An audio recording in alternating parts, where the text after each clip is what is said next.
کچھ غلطیاں ہم کرنا نہیں چاہتے پر ہم سے ہو جاتی ہیں، کچھ دل ہم توڑنا نہیں چاہتے پر وہ ٹوٹ جاتے ہیں، ہماری مجبوری ہوتی ہے ٹوٹ جاتے۔ رات کو اس کی بارگاہ میں ہاتھ باندھ کے، کشکول طلب دراز کر کے خوب استغفار پڑھنا چاہیے کہ مالک بندے ہیں نا، کیا کریں، نفس کا ساتھ ہے، دنیا کا ساتھ ہے، خواہشات نفسانیہ، مالک معاف کر دے۔ درد سے توبہ، رسم نہ ہو، کہانی نہ ہو، لفظ نہ ہو، جملے نہ ہو، اور جناب ایسے لوگوں کے بیچ بڑے ہاتھ باندھ کے، اور بڑا کوئی ضرورت نہیں، آپ اکیلے اپنی چارپائی پہ بستر کے اندر منہ دے کے بھی درد سے کہیں گے نا معاف کر دے، تو وہ تو مہربانی بڑا ہے۔ بندہ کوئی ناراض ہو جائے تو ہمیں کو نہیں نیند آتی، اس کے گھر چلے جاتے۔ ہم اپنے سارے رشتوں کو، تعلقات کو مینٹین کر کے رکھنے کے عادی ہیں، ہمیں پتہ ہے کہ وہاں میں نہیں جا سکا تو بیٹا بھیجتا ہوں، فلاں شادی پہ میں نہیں جا سکا تو بھتیجا بھیجتا ہوں، بھائی بھیجتا ہوں، ہر تعلق کا ہم نے خیال رکھا کوئی روٹھ نہ جائے۔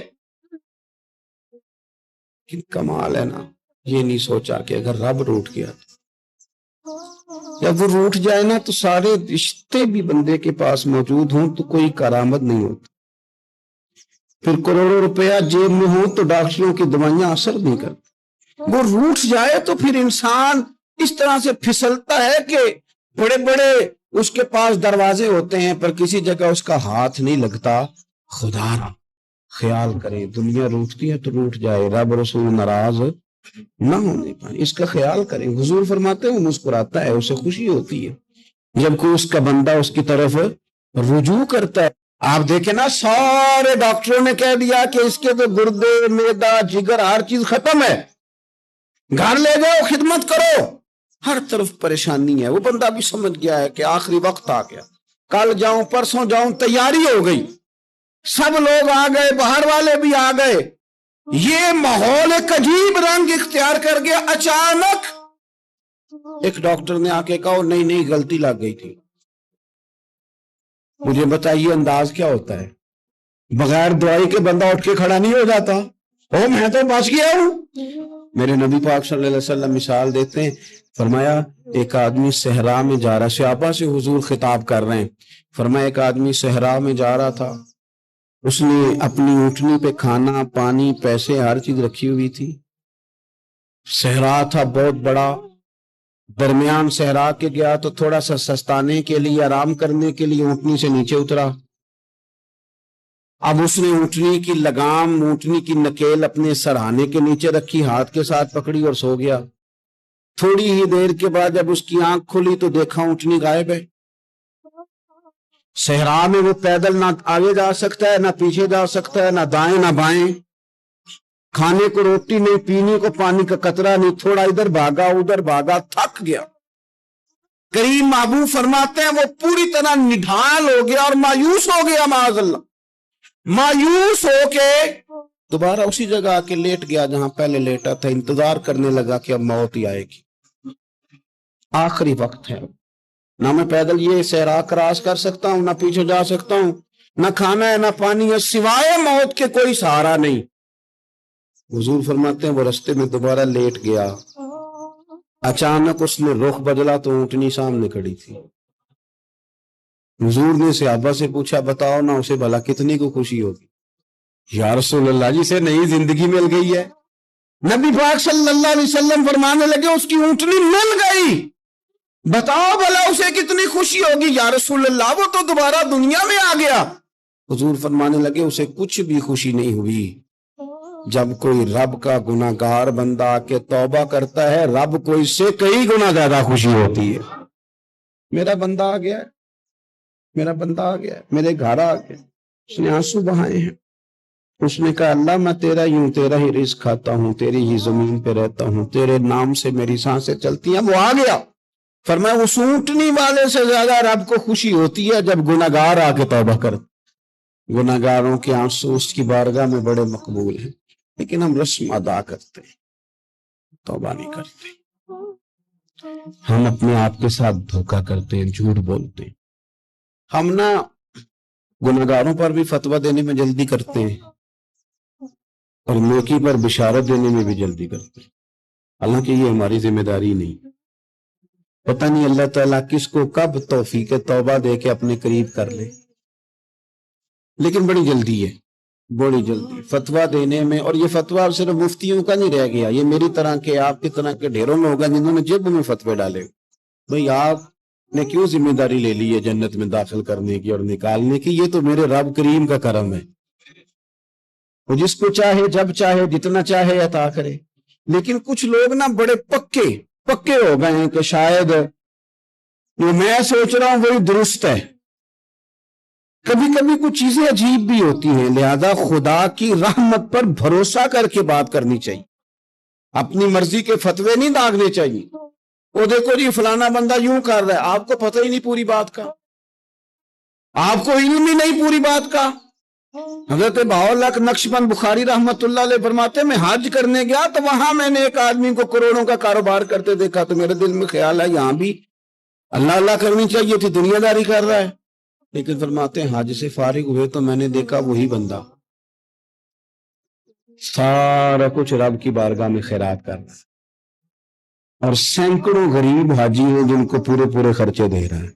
تو میں نے وہی اپنی سوچ سے توبہ کی کہ میں کہاں تھا۔ بڑی جلدی کھڑے نہ ہو جائیں۔ حضرت حسن بصری رحمت اللہ تعالی علیہ ارشاد فرماتے ہیں کہ میں دریا کے کنارے گیا تو وہاں میں نے ایک شخص کو دیکھا، وہ اپنی ایک خاتون کی گود میں سر رکھ کے بیٹھا اور قریب ایک بوتل بھی پڑی ہے۔ میرے دل میں معاذ اللہ خیال آیا کہ دیکھو کس انداز میں ایک عورت کے ساتھ یہ ہے، اور پاس بوتل بھی پڑی ہے، جانے شراب ہے۔ کہتے میں سوچ ہی رہا تھا کہ اچانک کی کشتی آ رہی تھی دریا میں، وہ ہچکو لے کھائے، کشتی میں 4-5 لوگ تھے، وہ دریا میں ڈوبنے لگے۔ وہ آدمی تیزی سے اٹھا، دریا میں چھلانگ لگائی، پہلے ایک کو نکالا، پھر دوسرا نکالا، پھر تیسرا نکالا، ایک بندہ رہ گیا۔ کہنے لگا حضور مجھے تو آپ نے گناہگار سمجھا ہے، میں تو بڑے غلط انداز میں یہاں بیٹھا ہوں، آپ نے جو سوچا، چلیں گے چوتھا بندہ آپ نکالنا ہے، کرے نا یہ کام، کرے نا یہ کام۔ بڑے بھولے بھالے، بڑے اللہ والے، ریاض آپ کو بس ہم ہی جانتے ہیں، اتنی جلدی فتویٰ۔ حضرت حسن بصری فرماتے ہیں میں پشیمان ہوا، میں نے کہا مجھے تیرنا نہیں آتا، تو دیر نہ کر، چوتھا ڈوب نہ جائے۔ پھر تو اس نے چھلانگ لگائی، چوتھا بھی نکال لایا، اور کہنے لگا حضرت آپ نے جلدی کی سوچنے میں، یہ بی بی میری ماں ہے اور یہ سرکے کی بوتل ہے۔ ہم ماں بیٹے کا یہ مشغلہ ہے کہ یہ وہ جگہ ہے جہاں آ کے لوگ مسافر اترتے ہیں، اور یہاں سے کسی کا گھر 100 میل ہے، کسی کا 200 میل ہے۔ ہم صبح سرکہ، کھجوریں، روٹیاں لے کے یہاں آتے ہیں، مسافروں کی نوکری کرتے ہیں، کوئی پریشان ہو تو مدد کرتے ہیں۔ حضرت خواجہ حسن بصری فرماتے ہیں میں نے معافی مانگی، ان سے بھی مانگی، رب سے بھی مانگی۔ انہوں نے مانگ لی نا بزرگ تھے، پر ہم کو نہیں تیار مانگنے کو۔ ہم ہر وقت بدگمانیاں، وہ فلانا فلانے جرم کرتا تھا، میں اسے اب کیسے نیک مان لوں؟ بھئی اب وہ نمازی ہے، خدا کے گھر آتا جاتا ہے، اب اللہ کی بارگاہ میں حاضر ہوتا ہے۔ جب رب نے معاف کر دیا تو بھی سوچ بدل جا۔ سنیں حضور کیا فرماتے، نبی پاک صاحب العلاق صلی اللہ تعالی علیہ وسلم فرماتے ہیں، مسند امام احمد بن حنبل دیکھیے، فرمایا رب اس وقت بڑا ہی مسکرائے گا جب قاتل بھی جنت میں جائے گا، مقتول بھی جنت میں جائے گا۔ یا رسول اللہ مقتول تو گیا، یہ قاتل کیسے چلا گیا؟ حضور فرماتے ہیں جائے گا، اور جائے گا اور رب مسکرائے گا، جو اس کی شان کے لائق ہے۔ یا رسول اللہ کس طرح؟ تو نبی پاک صلی اللہ علیہ وسلم فرمانے لگے اس نے ایک مومن کو قتل کیا تھا، وہ شہید ہو کے جنت میں چلا گیا، اب اللہ نے بعد میں اسے توبہ کی توفیق دے دی۔ پہلے اس نے کلمہ پڑھا، پھر یہ میدان میں اترا، کافروں سے لڑا، یہ شہید ہوا، اور آپ نے اسے بھی جنت دے دی۔ قاتل بھی جنت میں، مقتول بھی جنت میں، اور بات اتنی انوکھی ہے کہ رب دیکھ کے مسکرا رہا ہے، جو اس کی شان کے لائق ہے۔ ہم جلدی میں ہیں، ہم انتظار نہیں کر رہے کہ شاید توبہ کر جائے، ہم انتظار نہیں کر رہے۔ لیکن میرے عزیز اتنی جلدی نہ کرے، سوچوں کا صاف ہونا، ذہنوں کا پاک ہونا، اور لوگوں کے بارے میں گمان کا اچھا ہونا۔ آپ کسی نفسیات کے ڈاکٹر کے پاس چلے جائیں، اسے کہیں ٹینشن بڑی ہے، میں ان کے مضامین پڑھتا رہتا ہوں، وہ سب سے پہلا سبق آپ کو یہ پڑھائیں گے کہ اچھا سوچا کریں۔